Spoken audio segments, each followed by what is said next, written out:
ఓం ఓ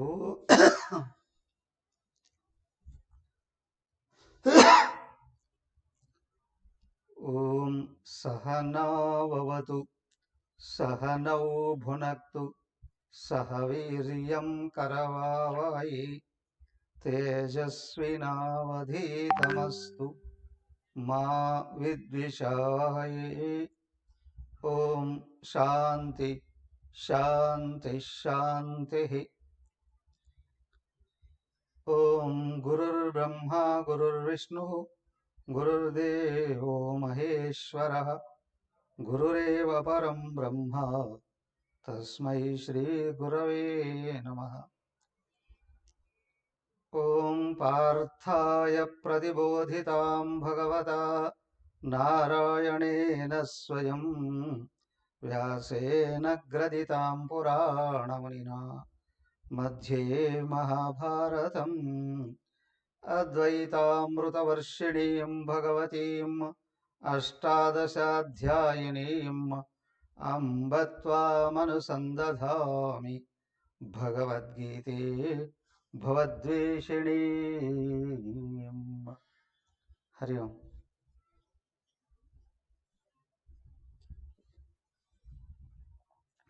శ్రీమద్భగవద్గీత 6వ అధ్యాయం ధ్యానయోగం, ఆత్మ సంయమ యోగం. 23 శ్లోకాలు పూర్తి చేశాము. నిన్న జరిగిన 2 శ్లోకాలు ఒకసారి చదువుతారా?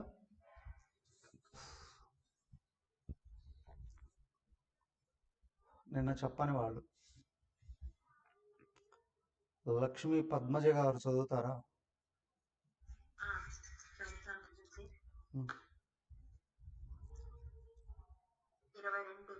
ఎస్.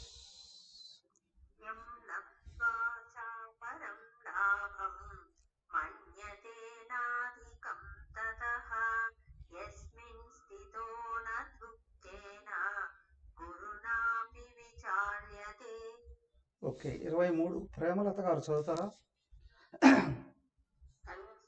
అమ్మా.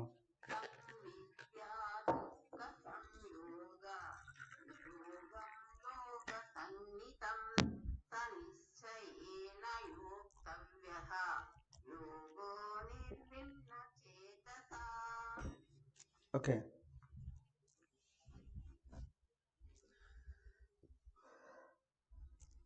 నిన్న జరిగిన శ్లోకాల్లో అంతకుముందు 21వ శ్లోకంలో ఆత్మ సంయమనం జరిగి ధ్యానంలో ఆత్మ గుర్తించబడితే అంతకంటే ఎక్కువైనటువంటి సుఖం ఇంకొకటి లేదు. రెండవది, ప్రతి పని లాభ అపేక్షతోనే చేస్తాడు మానవుడు, చేయాలి కూడా. అయ్యా ఇది లభిస్తే ఇంతకంటే ఎక్కువైన లాభం ఇంకొకటి లేదు. ఎలాగా?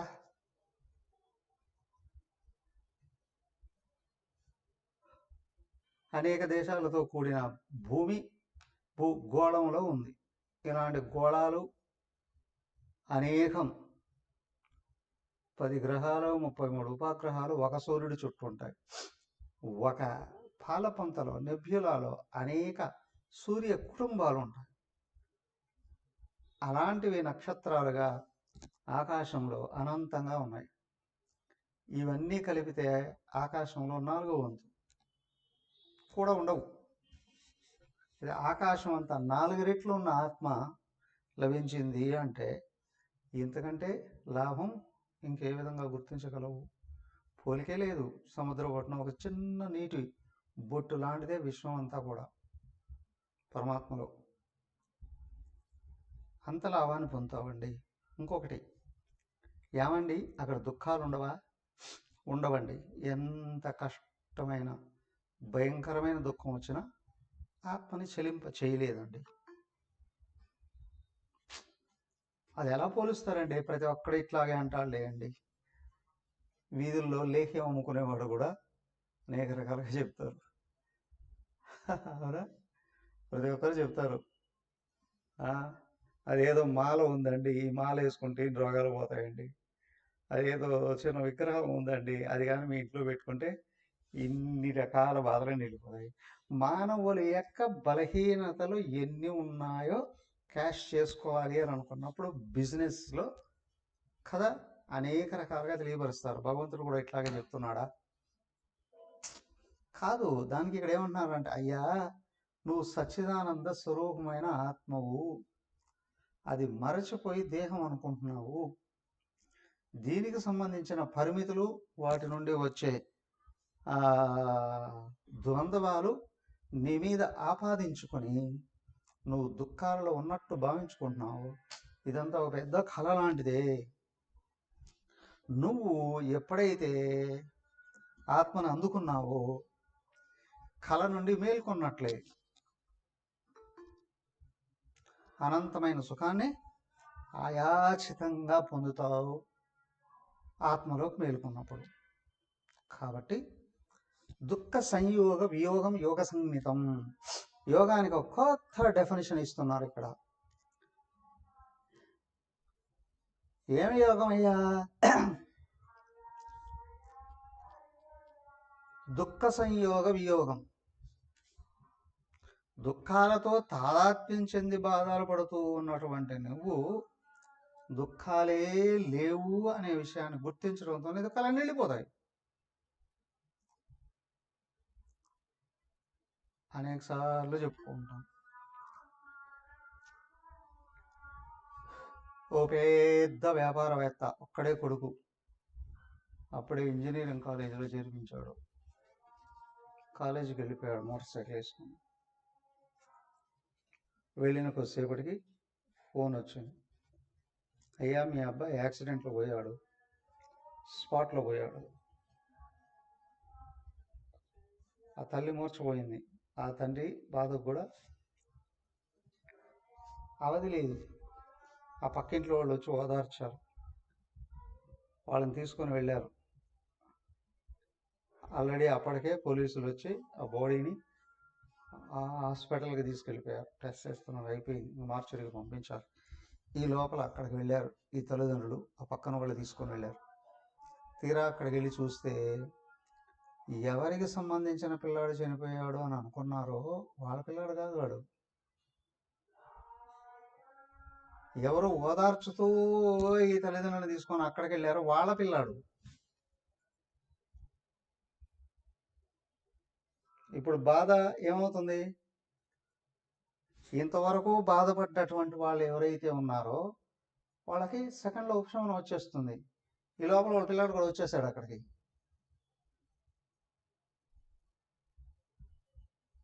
ఎవరు ఓదార్చుతో వెళ్ళారో వీళ్ళకి ట్రాన్స్ఫర్ అయిపోతుంది. ఏమయ్యా బాధ నిజమైంది అయితే ఫస్ట్ మీకే రావాలిగా, రాలా? అవునా?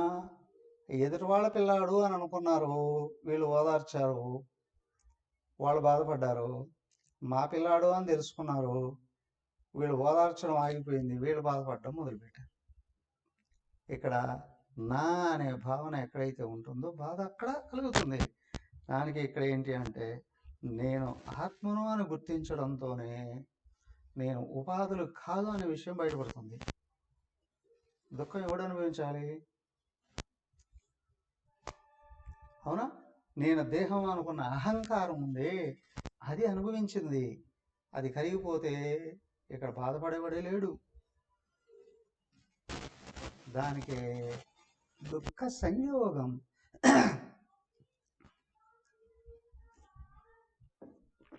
దుఃఖాలతో తాదాత్మ్యం, దేహాత్మభావం అహంకారానికి ఉంటుంది. అహంకారం కరిగిపోయే ఆత్మభావం ఎక్కడ బయటకు వచ్చిందో వియోగం విడిపోయింది. యోగ సంగీతం, ఇదే యోగం అని అన్నారు. నువ్వు ఆత్మవై ఉన్నావు అనే విషయం తెలిసి సాధన చేసి ఆత్మను అందుకున్నావా, అదే యోగం. ఇప్పుడు దుఃఖాలు లేవయ్యా అక్కడ. సహ నిశ్చయేన యోక్తవ్య, అతడు స్పష్టంగా తెలుసుకుంటాడు. అనిర్విణ చేతస, లోపల ఏమాత్రం వేదన అనేది ఉండదు. అహంకారం ఉన్నంత వరకే బాధ. అహం ఎప్పుడు తొలగుతుందో బాధ లేదు అక్కడ. సహజంగా సుఖం ఉంది. కష్టపడి పొందాడా, కష్టపడి తొలగించుకున్నాడు బాధని, అది గుర్తుంచుకోవాలి.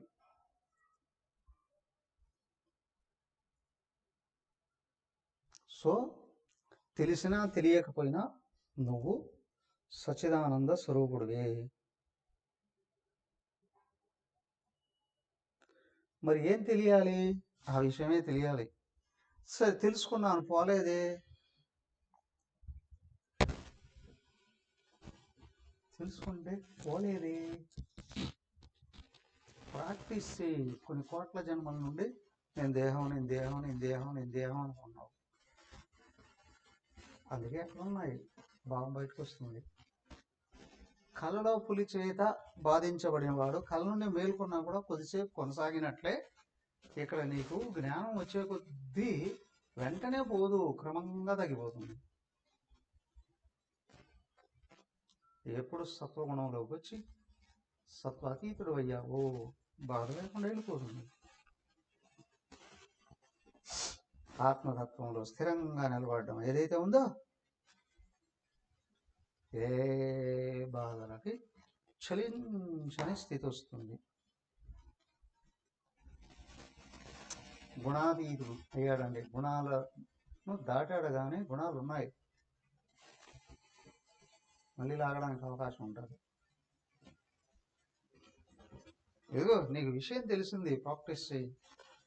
తెలిసిన తర్వాత కూడా మళ్ళీ ఎందుకు వస్తున్నాయండి? లోపల అంతర్గతంగా ఎక్కడో ఉన్నాయి.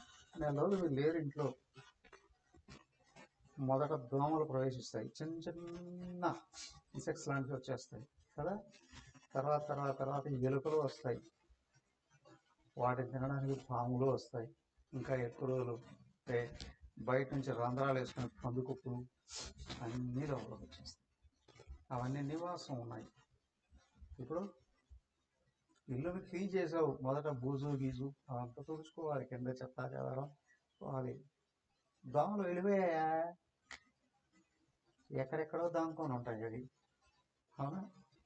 కుర్చీల కింద, బల్లల కింద, బట్టలు చేస్తున్న బీరువాళ్ళు ఎక్కడెక్కడో ఉంటాయి, వాటిని తినేయాలి. ఎలుకలు పాములు పిల్లలు గుడ్లు పెట్టేసి వెళ్ళిపోయాయి అనుకోండి, అవి కూడా వస్తాయి. వాటన్నిటిని కూడా తొలగించుకోగలగాలి కదా. ఈ పదికొక లాంటివి ఎక్కడ దూరం నుండి రంధ్రాలు వేసేసినాయి అనుకోండి, అవి కనిపించవు. ఇంట్లోకి వచ్చినా కూడా అవి దగ్గరికి రావడం, వాటిని కూడా కనిపెట్టాలి. ఇట్లాగా ఒకటి తీస్తే ఒకటి, ఇంకొకటి తీస్తే ఒకటి, ఇంకొకటి తీస్తే ఒకటి. మనము మన స్వరూపం ఆత్మాన్ని మర్చిపోయి దాని నుండి దూరంగా బతకడానికి ప్రయత్నం చేస్తున్నాం. చాలా కాలం గడిచింది. ఆ లోపల ప్రపంచం మీద ఉన్న కోరికలు ఉన్నాయి, అవి నిక్షిప్తంగా వాసనల రూపంలో ఉన్నాయి. క్రమంగా అవి తొలగించే కొద్దీ ఆత్మకు దగ్గర. ఎలాంటి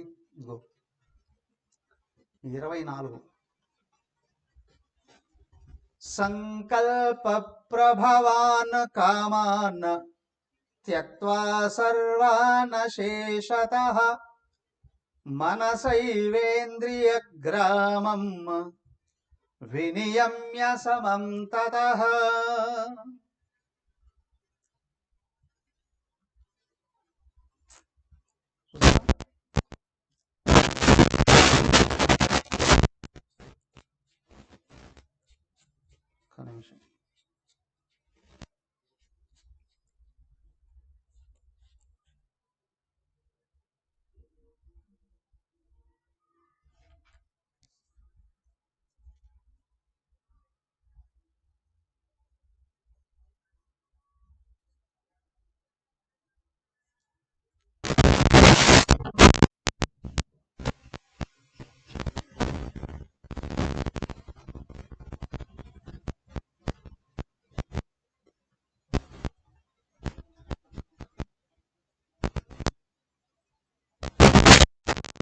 భయం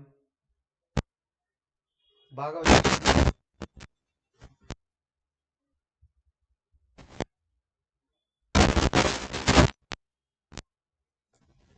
క్లియర్ కనిపిస్తుందా ఇప్పుడు?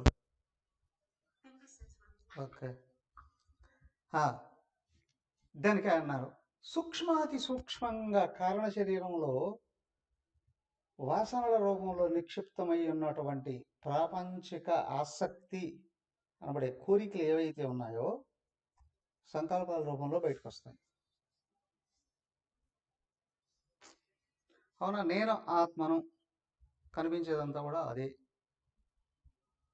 తెలుసుకొని ప్రశాంతంగా పనిచేసే కొద్దీ వస్తుంది కావాల్సింది, దాంతో జీవితాన్ని గడుపుతూ ఉండు. ఓకే, ఇది జీవితం. నువ్వు పని ఎక్కువ చేస్తే సంపదలు ఎక్కువ వస్తాయి, పని జ్ఞానంతో చేస్తే ఇంకా పైకి ఎదుగుదల అనేది ఉంటుంది. వేరే ఏం లేదు, జీవితం ఇదే. తెలుసుకో, పని చేయి, తెలుసుకో, పైకి ఎదుగు. కానీ లోపల నుండి వచ్చే పైకి సంకల్పాలు ఉన్నాయే, అవేం చేస్తాయి అంటే, అయ్యా ఇక్కడ నీకు ఎన్ని సంపదలు ఉన్నా, ఎన్ని విషయాలు నీ దగ్గర ఉన్నా, దేహానికి ప్రారంధంలో ఏది ఉంటుందో అదే అనుభవిస్తుంది. ఎక్కువ ఏది అనుభవించలేదు. అవునా? 100 కోట్లు ఉన్నవాడు ఏమన్నా రోజుకు 100 సార్లు భోజనం తింటాడా? లేదు. డబ్బులు ఏమీ లేనివాడు ఏమైనా భోజనం లేకుండా ఉంటాడా? లేదు. పని చేసిన వాడు తింటాడు, పని చేయని వాడు తింటాడు. డబ్బులు ఉన్నవాడు తింటాడు, డబ్బు లేనివాడు కూడా తింటాడు. ఏమి లేనివాడు ఎట్లా తింటాడండి? అడుక్కొని తింటాడు 100 రకాల భోజనం. అవునా కాదా? కదా. కానీ ఈ దేహం అనుభవించేది ప్రారంధమే. నువ్వు వ్యవహరించే తీరు నీకు గౌరవాన్ని తెచ్చిపెడుతుంది, అగౌరవాన్ని కూడా తెచ్చిపెడుతుంది. రెండింటినీ ఇస్తుంది అది వ్యవహరిస్తూ ఉన్నటువంటి తీరు. అయితే నువ్వు పని చేసి బాగా జ్ఞానాన్ని సంపాదించి గౌరవంగా పనిచేసే కొద్దీ ప్రపంచం నుండి సంపదలు వస్తాయి, గౌరవాలు వస్తాయి, అధికారాలు వస్తాయి. కానీ ఈ ప్రపంచంలో నువ్వు ఏమి అనుభవించాలి అనేటువంటిది ప్రారంధమే శాసిస్తుంది. సో నువ్వు సంకల్పాలు దేని గురించి చేయాలి?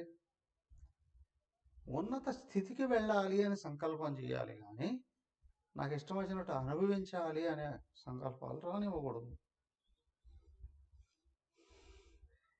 అర్థమైనా? అయ్యా, పోయిన జన్మలో తీరని కోరికలు ఏవైతే ఉన్నాయో వాటిని తీర్చుకోవడానికి ఈ జన్మ వచ్చింది. అసంకల్పితంగా ఆయాచాతంగా తీరిపోతాయి, వాటంతా వస్తాయి, తీరిపోతాయి. నువ్వు ప్రపంచంలో ఇంకా వేరే విషయాలు అనుభవించాలి అనే కోరికలు కానీ రాకపోతే నువ్వు ముక్తుడు అయిపోతావు. సరే, ముక్తిని పక్కన పెడితే నీకు నిండా శక్తి, తృప్తి ఉంటుంది, అలజడి ఉండదు, అశాంతి ఉండదు, అసంతృప్తి ఉండదు. చేసే కొద్దీ ఎదుగుతూ ఉంటావు, చేసే కొద్దీ ఎదుగుతూ ఉంటావు కదా. కాబట్టి ఇక్కడ ఏం చెప్తున్నారు అని అంటే, ఇదిగో సంకల్ప ప్రభవాన్ కామాన్ సర్వాన్ త్యక్త్వా అశేషత. సంకల్పాల నుండి పుట్టినటువంటి కోరికలు ఉన్నాయే, కామాన్, సర్వాన్, అన్నింటినీ, అశేషత, అస్సలు మిగిలించకుండా, త్యక్త్వ, వదిలిపెట్టగలిగినప్పుడు, అవునా, మనసా ఏవ ఇంద్రియ గ్రామం నియమ్య, నీ మనస్సుతోనే ఈ ఇంద్రియాలని, ఇంద్రియ గ్రామం, ఒక విలేజ్. ఏమన్నా ఇంద్రియాలు? 5 జ్ఞానేంద్రియాలు, 5 కర్మేంద్రియాలు, ఇంకా మనసు, బుద్ధి అన్నీ కూడా ఉన్నాయి కదా. అన్నిటినీ సంయమ్య, వేరే కోరికల వైపుకు పోనివ్వకుండా నువ్వు కానీ గ్రహించుకోగలిగేటట్లయితే,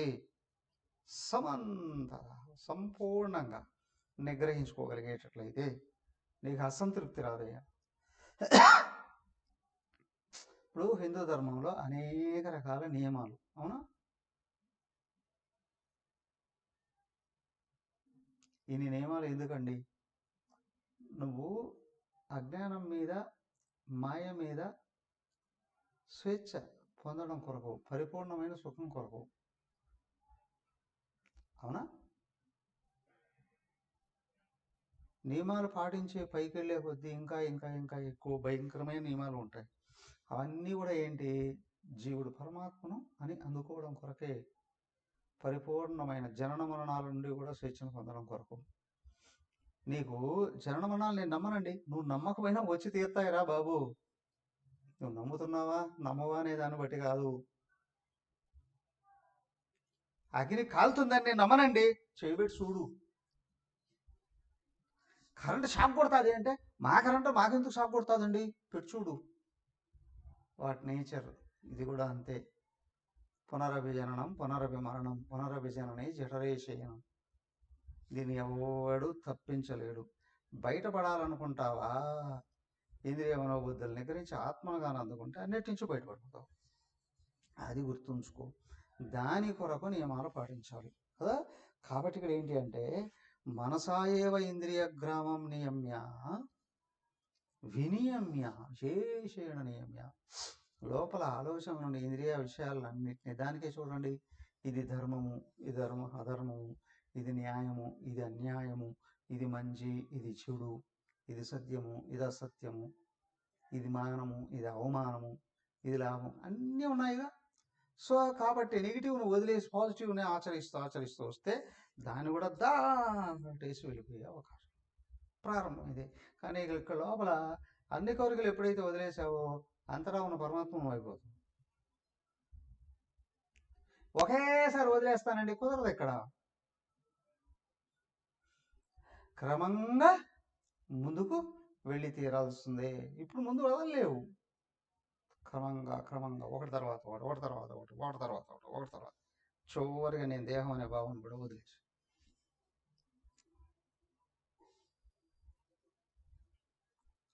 సమంతత వినియమ్య సంపూర్ణంగా అన్ని వైపు అన్నిటిని ఎప్పుడైతే వదిలేసావో, వదిలేసి ఏం చేయాలి? కంటిన్యూషన్ చెప్తాను చూడండి, బాగా గుర్తుంచుకోండి. సంకల్పాలు అనేటువంటి కోరికలే, అవునా? అయితే సంకల్పాలు ఎలా ఉంటాయండి? లోపల కారణ శరీరం నుంచి వాసన నుండి పుట్టేటివి కొన్ని, అలాగే ప్రపంచాన్ని చూస్తూ ఉంటే చూడబడిన విషయాల మీద కలిగిన ఆకర్షణ వలన పుట్టేటువంటివి కొన్ని. ఇవి అవన్నీ వదలగలగాలి. ఏది చూస్తే అది కావాలనిపిస్తుంది, అవునా? ఏది వింటే అది చెయ్యాలని అనిపిస్తుంది. నీకు అవసరమా లేదా, మంచిదా కాదా, రెండు గుర్తించాలి. నీకు అవసరం లేకపోతే చేసి లాభం ఏంటి? నీకు మంచిది కాకపోతే కోరి కష్టపడి కష్టాలు తెచ్చి దుఃఖాలు తెచ్చుకోవడం ఎందుకు?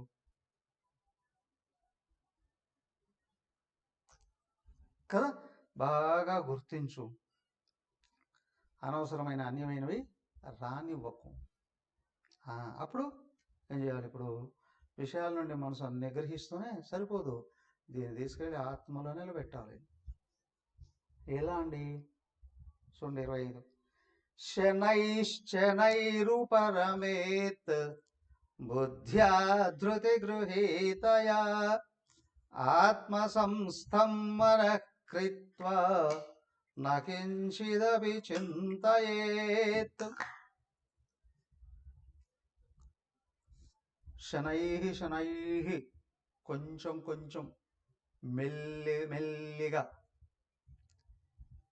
ఉపరమేతు, మనసుని శాంతింపజేయి, బుద్ధ్యా ధృతి గృహీత, నీ బుద్ధిలో గట్టి పట్టుదలతో, మనః ఆత్మ సంస్థం కృత్వ, మనసును ఆత్మలో నిలిపి, నకించిది విచింతయేత్,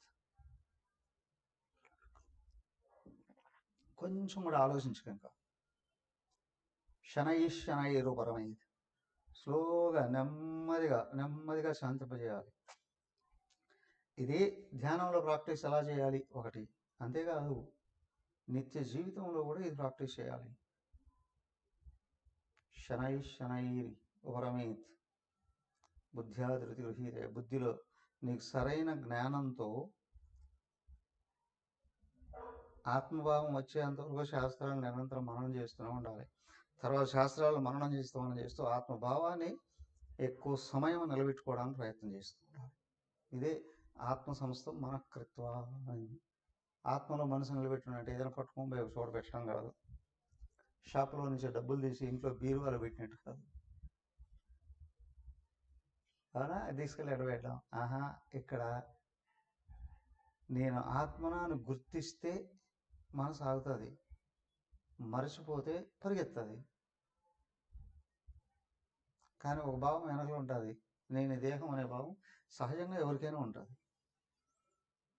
అవునా? ఏమంటే మీరు చెప్పే నియమాలను పడిచి నేను సుఖపడకుండా వదిలేయాలా? సుఖం అంటే ఏంటండి? దేహాన్ని కోరికలతో నింపేయడం. అవునా? అహంకారాన్ని తృప్తిపరచడం. ఈ దేహం బాగా తినాలి, పడుకోవాలి అని అనుకుంటారు తామసుకుడు. కొంచెం వాడు కదిలిస్తే బోళ్ళు అంత డబ్బు కావాలి అని అనిపిస్తుంది. డబ్బులు ఎందుకో కావాల్సినవన్నీ కొనుక్కోవాలి. ఇది కొనుక్కుంటే ఇష్టం వచ్చినట్టు అనుభవించాలి. ఇది ఒక ఎత్తు.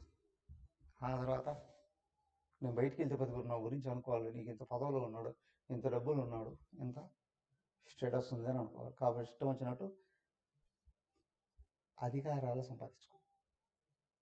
ఇది కొంచెం పెరిగితే అడ్డదిడ్డంగా ఆయన వెళ్ళి అందరినీ నాశనం చేసి అయినా సంపాదన దోచుకొని వచ్చి దాచుకో. ఇది పెరిగింది అంటే నీ వాడు లేదు, నా వాడు లేదు. నిన్నే అన్నాను చూడండి, ఆదిలాబాద్ దగ్గర ఎక్కడో అన్న కొంచెం అమాయకుడు తమ్ముడు బిజినెస్ చేస్తున్నాడు, అప్పులు అయ్యాడట. 78 లక్షలు అప్పు పడ్డాడట. వెంటనే ఒక ఐడియా వచ్చిందట ఒకటి. వాళ్ళ అన్న మీద 4 కోట్లు ఇన్సూరెన్స్ చేశాడు. 6 నెలలకు చంపేశాడు అన్నని. నాన్నగారు చచ్చిపోయారండి, 4 కోట్లు మాకు ఇవ్వండి అన్నాడు. ఇంత సడన్గా ఎట్లా అవుతాడయ్యా అని వాళ్ళు ఎంక్వైరీలు చేయడం మొదలుపెట్టారు. పాపం కొంచెం మతిస్థితి లేనటువంటి అన్నను చంపేశాడు. వీడే యాక్సిడెంట్ చేసి చంపేశాడు. ఎవడు? తమ్ముడే. కారు 4 కోట్లు వస్తుంది, ఎంక్వైరీ చేసి పట్టుకున్నా, తీసుకెళ్ళి వేసి పారేశారు.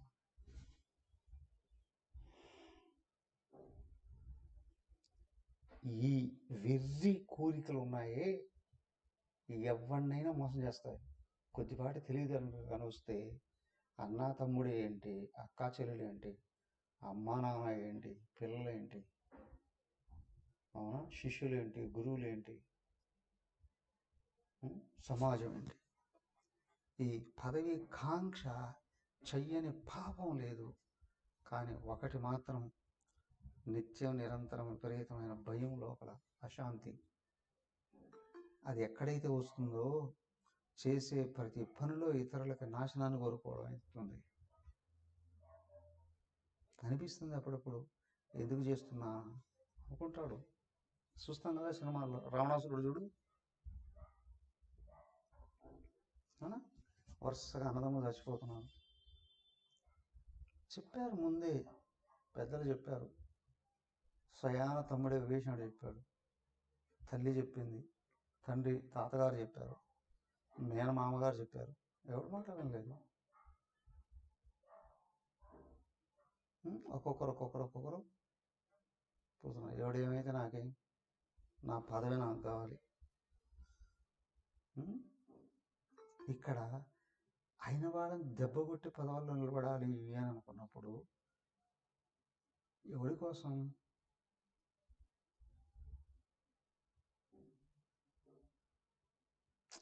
దుర్యోధనుడు అన్నీ ఇట్లాగే చేసుకున్నాడు. అర్జునుడు కూడా కలిగింది, వీళ్ళని చంపేసి పదవులో కూర్చొని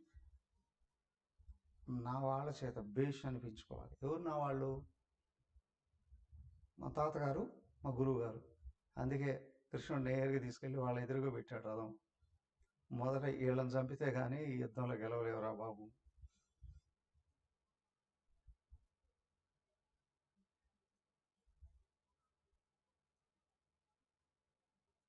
ఎవరి దగ్గర నువ్వు బేష్ అనిపించుకోవాలనుకున్నావో వాళ్ళడ్డు. కానీ ఇక్కడ అప్పుడు కృష్ణుడి కాళ్ళు పట్టుకున్నాడు. కృష్ణుడి కాళ్ళు పట్టుకుంటే నువ్వు లోపల పరిపూర్ణమైనటువంటి శాంతికి ఆధారమైన పరమాత్మను పొందడం కొరకు పైన పనిచేయి. తర్వాత ఏం చేయాలి ఏం చేయకూడదు అనేటువంటిది కృష్ణుడే గైడ్ చేశాడు ఎదురుగా. నువ్వు ఇది చేయాలి ఇది చేయకూడదు. పైగా అది కూడా బాధపడ్డాడు, వేదన పడ్డాడు. తర్వాత చూపించాడు, వీళ్ళందరూ ముందే చనిపోయారు బాబు, నువ్వు ప్రతినిధిగా నిలబడు, ఆత్మతత్వాన్ని నిలబెట్టుకోవడానికి. అవునా? అర్జునుడు పదవి కోరుకున్నాడా? పదవి కోరుకున్నాడా? లేదు, ఏ పదవి కోరుకోలేదు, ఏ భోగాలు కోరుకోలేదు.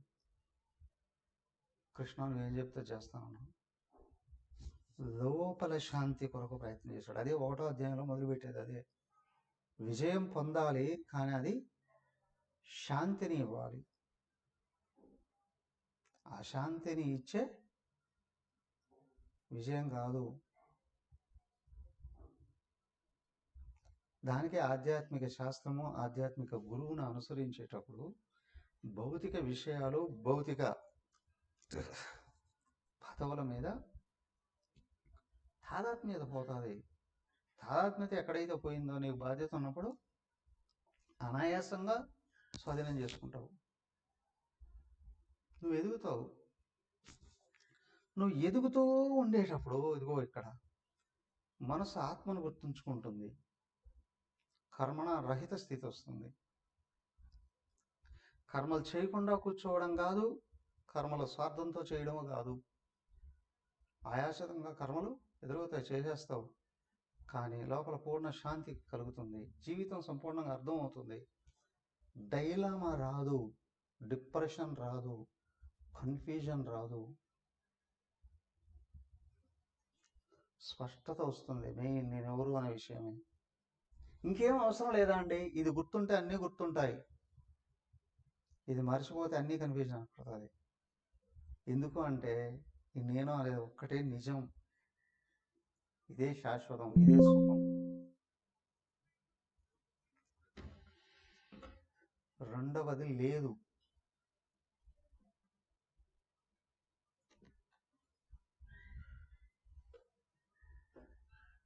అవునా?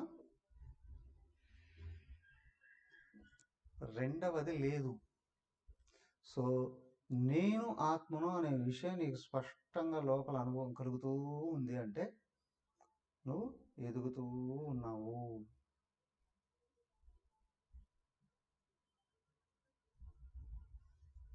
నువ్వు ప్రపంచంలో ఏ వ్యవహారాలు చేసిన కాముగా వచ్చి కూర్చున్నప్పుడు దేహదాత్మ నుండి బయటపడి ఆత్మను గుర్తుంచుకుంటుంది మనసు అని అంటే నువ్వు ముందుకెళ్తూ ఉన్నావు. ఏ పని, ఏ ఆసక్తి, ఏ సంకల్పం నువ్వు ఆత్మవు అని మరిపింపజేసి కన్ఫ్యూషన్లతో వస్తుందో, అలజడలలో నింపుతుందో, అశాంతిలో నింపుతుందో, జీవితం యొక్క పరమ లక్ష్యం గోచరం కాకుండా పోతుందో, తను చేస్తూ ఉన్నటువంటి పనులలో కూడా ఇవి ఎందుకు అనే విషయం కూడా స్పష్టత లేకుండా పోతుందో జారిపోతున్నాం. దానికి కర్మ ఎదుటి వాళ్ళకు మంచి కలిగించాలి, నాకు ఆత్మ భావాన్ని పెంచాలి. ఇది సాధకుడు గుర్తుంచుకోవాల్సింది. ఇతరులకి మంచి కలగాలి, నాకు జ్ఞానోదయం కావాలి, జ్ఞానోదయం కావాలి. దానికి శనై శనై ఉపరమే, నిత్యం నిరంతరం అధ్యయనం.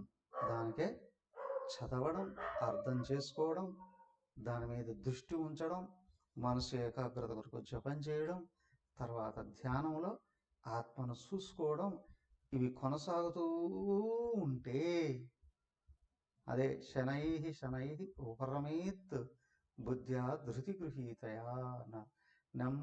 నెమ్మదిగా మనసును నిగ్రహించి పట్టుదలతో మనః ఆత్మ సంస్థ కృత్వ, నువ్వు నేను ఆత్మను అని గుర్తు చేసుకోవడం పెంచు. అదే మనసు ఆత్మలో పెట్టడము అని అంటే కొద్దిసేపు అయినా నకించదేపి చింత ఏమి ఆలోచించుకో.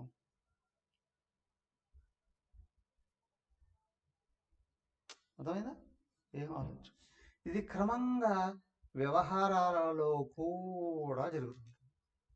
అతి భయంకరమైనటువంటి ప్రదేశాలలో ఉన్నా కూడా నీ మనసు నీ మాట వింటుంది అంటే కీప్ ఆగిపోతుంది. నేనెవరు అనే స్థితి కలుగుతుంది. ఊరికే నేను ఆత్మనే శివోహం అనుకోవడం కాదు. ఆలోచన ఆపోయ్యా, శివస్వరూపంలో ఉంటావు. శివత్వం సిద్ధిస్తుంది. నకించిదపి చింతయేత్. ఎక్కడున్నా ప్రాక్టీస్ చేయొచ్చు క్రమంగా.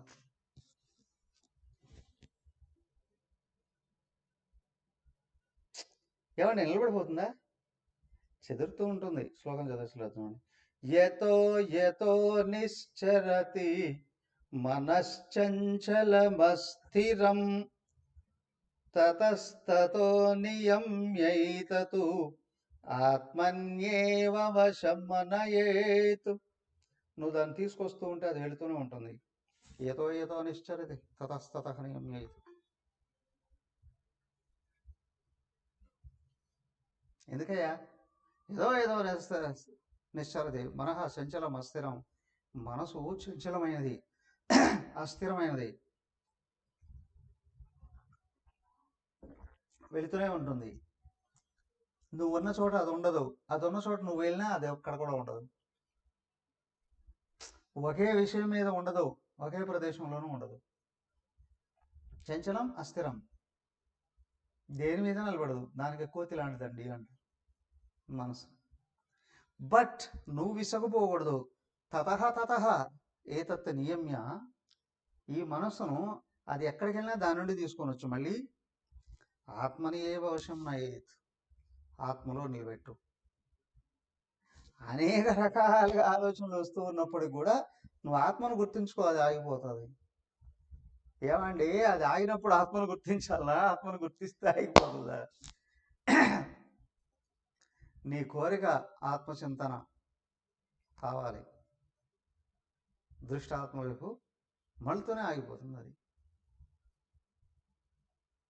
మళ్ళీ కదులుతుంది, మళ్ళీ కదులుతుంది, మళ్ళీ కదులుతుంది, మళ్ళీ నిలబెట్టు, మళ్ళీ కదులుతుంది, మళ్ళీ నిలబెట్టు.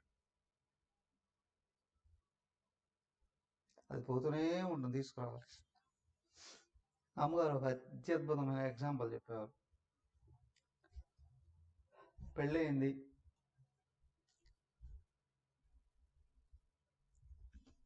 ఒక పిల్లాడు పుట్టాడు, ఎక్కడికో ట్రాన్స్ఫర్ అయింది. భార్య భర్త ఆ పిల్లాడిని తీసుకొని దూరంగా వెళ్ళిపోయారు. వాళ్ళ ఇంట్లో ఉన్నారు. భర్త ఆఫీస్కి వెళ్ళేసి వస్తున్నాడు. భార్య ఇంట్లో ఉంటుంది. బట్ చిన్నపిల్లాడు, ఇంట్లో పనులన్నీ చేసుకోవాలి. మండపం దగ్గర నుండి అన్ని పనులు చేసుకోవాల్సిన అవసరం. ఏం చేస్తారు? పిల్లాడిని ఎట్లా పట్టుకోవాలి? పోయేలే వేసాడా? లేచి దూకుతాడు కింద. పెద్దవాడు అవుతున్నాడు. మంచం మీద పడుకోబెడుతూ ఉంటాడా? దూకేస్తాడు. కింద పడుకోబెడితే లేచి వెళ్ళిపోతూ ఉంటాడు. నడకొచ్చింది, ఏటో వెళ్ళిపోతూ ఉంటాడు. ఏం చేయాలి? పోతూ ఉంటాడు, తీసుకొచ్చుకుంటూ ఉండాలి. ఒక్కోసారి వంట దగ్గర ఉన్నారు లేదా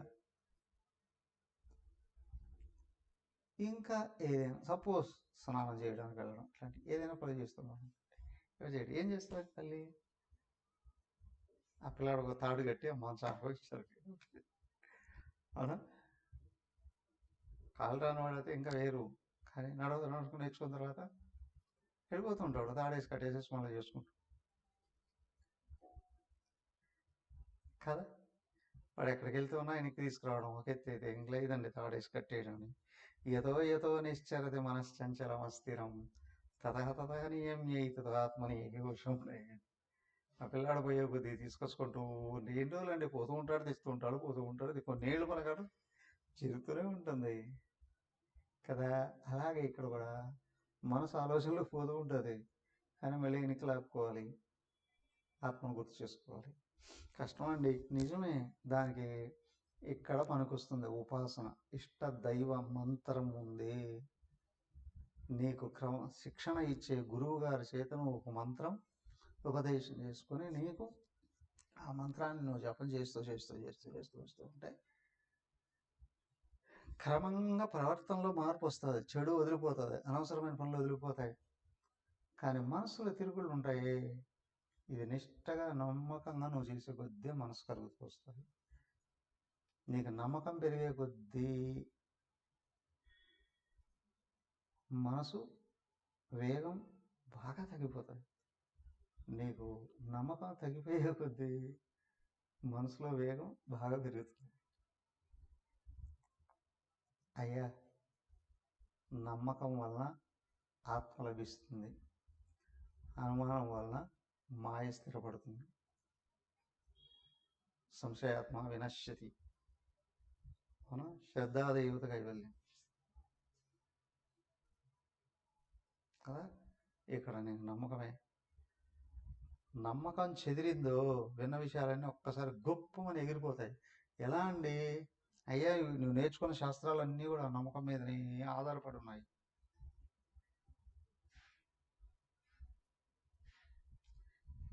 నేను ఆయన అనే విషయం అడ్రస్ లేకుండా పోతుంది.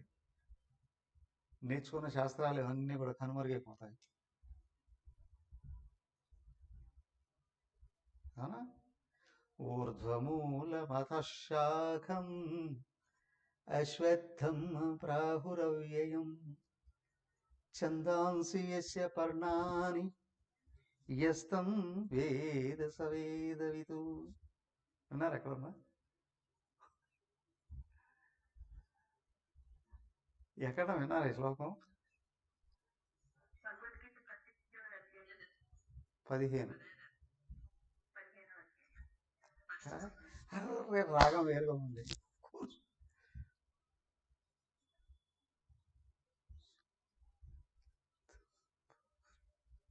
ఊర్ధ్వమూలం అధశాఖం అశ్వత్థం ప్రాహురవ్యం. పైన మొదలు కింద కొమ్మలో ఉన్న రావి చెట్టు అండి. ఇది ఎక్కడ ఉంటుంది? ఉంటుందండి. ఛందాంసి యస్య పర్ణాని, దేని ఆకులు ఛందస్సులు. శ్రద్ధ ఉంటే వేదాలు, శ్రద్ధ చెదిరితే కోరికలు. కోరికలే శ్రద్ధను చెదరగొట్టేది.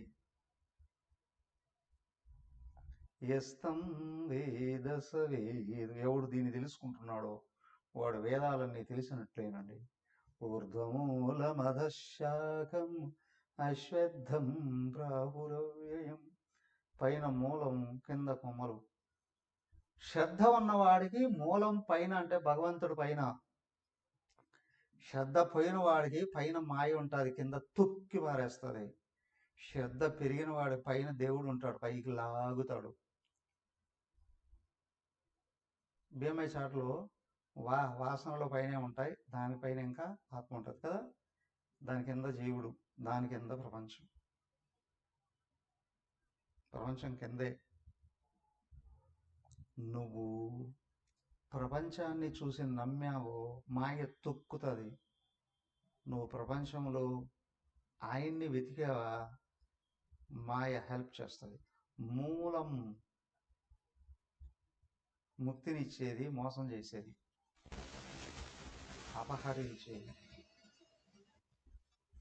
మూలం అంటేనే అనేక రకాల అర్థాలు చెప్పారు. అలాగే ఇక్కడ నీకు శ్రద్ధ పెరిగితే ప్రపంచంలో భగవంతుని వెతుకుతావు, లోపల భగవంతుడికి దగ్గర అవుతావు. నీకు శ్రద్ధ జారిపోతే ప్రపంచంలో కనిపించే విషయాలని నమ్ముతావు. ఛందాంసి, కోరికలు పెరుగుతాయి, లోపల ఉన్న మాయ తొక్కి పారేస్తుంది.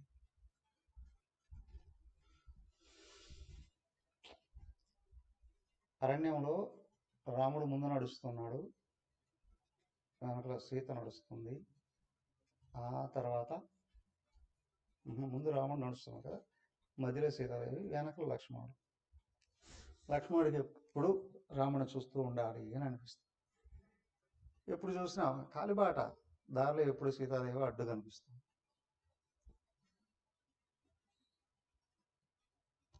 ఆయన అనగలడా సీతమ్మ పక్కకెళ్ళు అని?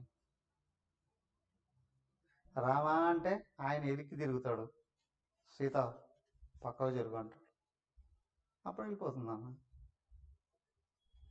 లక్ష్మణ స్వామికి రాముడు కనిపిస్తాడు. లక్ష్మణుడు భక్తుడు, రాముడు దేవుడు, సీత మాయ. భక్తుడికి ఎప్పుడు మాయ అడ్డే ఉంటుంది. అవునా? నువ్వు దేవుణ్ణి పిలిస్తే మాయ కూడా సహకరిస్తుంది. నువ్వు మాయను పిలిస్తే దేవుడు కూడా కోపం వస్తుంది. సీతమ్మ పక్కెళ్ళి అంటే రాముడు కూడా కోపం వస్తుంది. అర్థమైందా కదా? ఇక్కడ ఇక్కడ విచిత్రం ఏంటి అంటే, మనసు విషయాల వైపు వెళుతూనే ఉంటుంది, కానీ నువ్వు విషయాలలో దేవుని వెతకడానికి ప్రయత్నం చేస్తే మాయ సహకరిస్తుంది, భగవంతుడు దగ్గరకు వస్తాడు, ముందుకు తీసుకుని వెళ్తాడు. అర్థమైనా కదా? సో కాబట్టి ఇక్కడ ఏమిటయ్యా అంటే, నువ్వు నిరంతరం ఆత్మ అన్వేషణలో ఉన్నావా? ప్రతి విషయం భగవత్ స్వరూపంగా కనిపిస్తుంది. నువ్వు నిత్యం విషయాన్వేషణలో ఉన్నావా? ప్రతి విషయం ఆకర్షించి తొక్కేస్తుంది. రెండు ఇక్కడే ఉన్నాయి. నీకేది కావాలి అనే దాన్ని బట్టి ఉంటాం. ఇంకో శ్లోకం చదివేసలేద్దాం, మళ్ళీ వివరించుకుందాం, చూద్దాం. ఇక్కడికి ఒక చాప్టర్ కంప్లీట్ అవుతుంది, ఒక సబ్జెక్ట్ కంప్లీట్ అవుతుంది. ప్రశాంత మనసం హీనం యోగినం సుఖముత్తమం ఉపైతి శాంతరజసం బ్రహ్మభూతమకల్మషం. ఈయన ఎవరు? ఆత్మ. ప్రశాంత మనసం, మనసులో ప్రశాంతత ఎప్పుడైతే నింపుకున్నాడో, మనసును ప్రశాంతపరుచుకున్నాడో, అప్పుడు ఆయన యోగి. ఉత్తమం సుఖం ఉపైతి, ఉత్తమమైన సుఖాన్ని పొందాడు. ఏమండి సుఖంలో కూడా ఇన్ని రకాలు ఉన్నాయా? ఉన్నాయండి. మనీ సంపద కదా, ఒకటేనా? అయ్యా మనీ రెండు రకాలు ఉంటుంది. అదేంటండి? కాయిన్స్, కాగితాలా? White money, black money. అవునా? వైట్ మనీ నీ దగ్గర ఉంటే గౌరవమే వస్తుంది, భయం ఉండదు. బ్లాక్ మనీ నీ దగ్గర ఉంటే భయం వస్తుంది, ఎవడైనా పట్టుకుంటాడు. అవునా కదా? మనీ అదేమన్నా నల్లగా, ఇదేమన్నా తెల్లగా ఉంటుందా? ఏ విధంగా వచ్చింది అనేదాన్ని బట్టి. ఇదిగో ఉత్తమం సుఖం ఉపైతి, ఉత్తమ సుఖం వస్తుంది. రజసం శాంత, రజసం శాంత రజసం, రజోగుణం శాంతించినప్పుడు రజోగుణంలో వచ్చే సుఖం విషయ సుఖం. రజోగుణం శాంతిస్తే సత్వగుణం వచ్చింది, సత్వగుణంలో వచ్చే సుఖం ఉత్తమ సుఖం, సహజ సుఖం,